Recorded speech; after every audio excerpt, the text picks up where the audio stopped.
What's going on, everybody? Welcome to AJ Live Sports. If you're new, go ahead and hit that subscribe for the daily uploads and live streams. Sorry, I have been out with COVID these last couple of days. I have not been feeling good, and you still might be able to hear it on my voice. But with that, these last few days, there's been so much going on around the NFL and in the sports world and media. It's crazy. So I'm going to go ahead and catch up with you guys on everything. First, let's dive in with the Cincinnati Bengals. As you can see, we are Cincinnati Bengals fans here.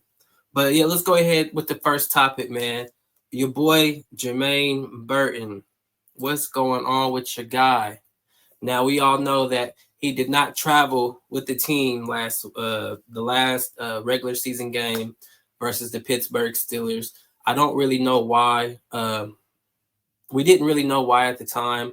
Nobody really said. They just said it was a coach's decision.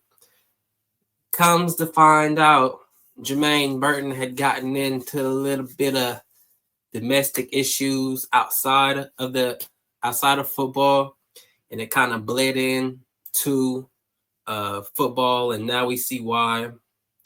It reads here: Cincinnati Bengals wide receiver Jermaine Burton is at the certain of a serious controversy following accusations of assault by a 19-year-old woman.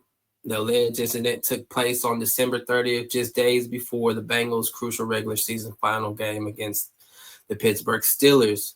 The woman reported to the police that Burton had chased her into her apartment, damaged her phone, and physically assaulted her, including choking her. She also claimed that Burton held a knife to his neck and threatened to kill himself before eventually leaving the premises. Now, if you've heard of Jermaine Burton, he played for the University of Alabama. He was a great wide receiver. He did end up sliding to us in the third round. I believe he had character issues coming out of Alabama. I think that's why he slid so low. But leave it to the Cincinnati Bengals. We for some reason, we take chances on players like this. Sometimes they hit with like Joe Mixon. Sometimes they miss with guys like Jermaine Burton. You know what I'm saying? Unfortunately, you can't save everybody, you know. But yeah, that is very, very, very that's very serious.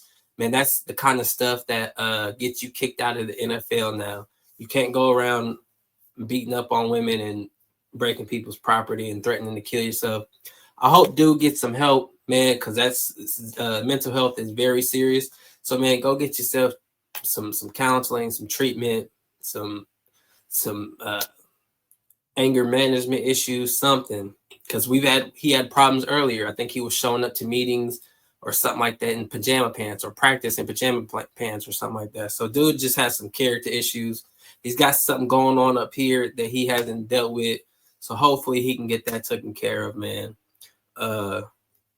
Yeah, man, get yourself looked at, man. That's no fun. But other than that, the Cincinnati Bengals also did some firing. They ended up firing defensive coordinator Lou Anarumo. Man, that was my guy. Unfortunately, you know, the defense was very, very disappointing this year, especially when your quarterback has the best season of his career and you have a triple crown wide receiver in Jamar Chase. The defense, I think we all know why, is the reason why the Cincinnati Bengals didn't make it to the playoffs this year, man. Unfortunately, it came down to that Denver game, and Kansas City and Denver, they put it down on them. I think they even changed the game because how uncompetitive the Denver and Chiefs game was. They ended up changing the game to the other game that was on. Yeah, it was terrible, but it is what it is. You can't change it. I still think the Chiefs were scared to play us, even though Travis Kelce got on this podcast talking shit. We don't want to hear that, Travis. Y'all was scared to play us. It is what it is. But yeah. Now also Lou got fired. They also fired Frank Pollock, the offensive line coach and the run game coordinator, also firing defensive line coach Marion Hobby and linebackers coach James Betcher. So the defense is getting a complete revamp. The offensive line coaching is getting a complete revamped. There'll be a new coach, new run game coordinator, new D-line, new linebacker. If you want to see changes, you have to change it up. If you keep just putting the same shit on the field, you're gonna keep getting the same shitty results.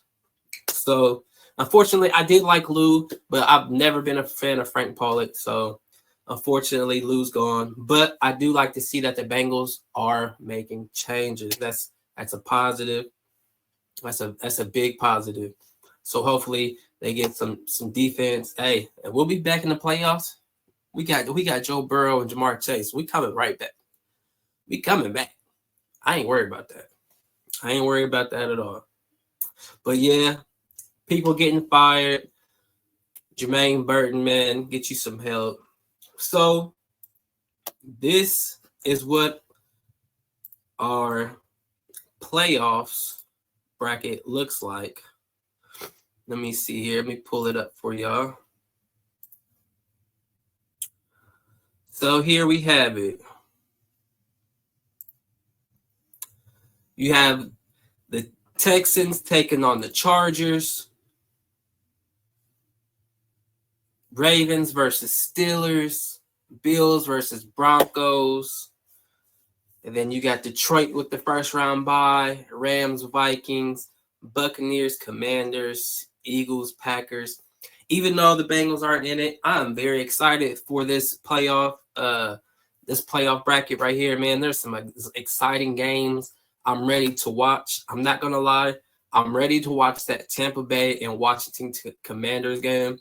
I think that's going to be a very underrated game, but a very good one nonetheless. I like this Bills-Broncos game. I think if the Broncos can come out fast, they got to keep up. They got to stop Josh Allen, though. That's the problem. You got to stop Josh Allen. But I think the Broncos can make that game competitive. It'll be a good game. That Rams and Vikings game should be good too. So still a lot of great football left to be played, man. Chiefs, they got the first round by home field advantage throughout. Yeah, man, some very exciting football left to be played. I can't wait to see it. I will be live streaming, so make sure you guys check out the live streams while the games are coming on. You can come watch the game with me. You know what I'm saying? We just chop it up. You can come hop on the panel with the live stream with me, talk your shit, whatever. You know, that's what we do. We just have sit back and have a good time and watch the games. So yeah, definitely interesting playoff bracket here. If your team made it, shout out to you. You know, comment below who's your team, if they made it or not. If they didn't make it, still comment your team. I would like to know. But yeah, let's go ahead. Moving on. Just a second.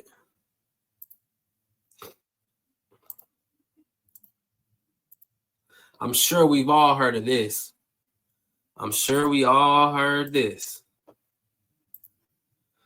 Now, if you ain't seen this, you've been living under a rock. The old Fox Sports Freak Offs.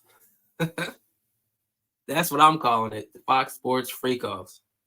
Oh, your boy, old Skip Bayless. Skip Bayless.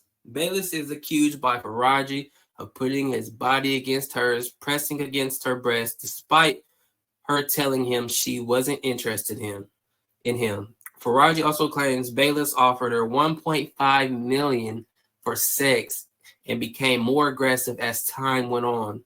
She accuses Bayless of insulting her faith as well, claiming he asked, "Aren't you Muslim? Doesn't your dad have 3 to 4 wives?" when she reminded him that he is married.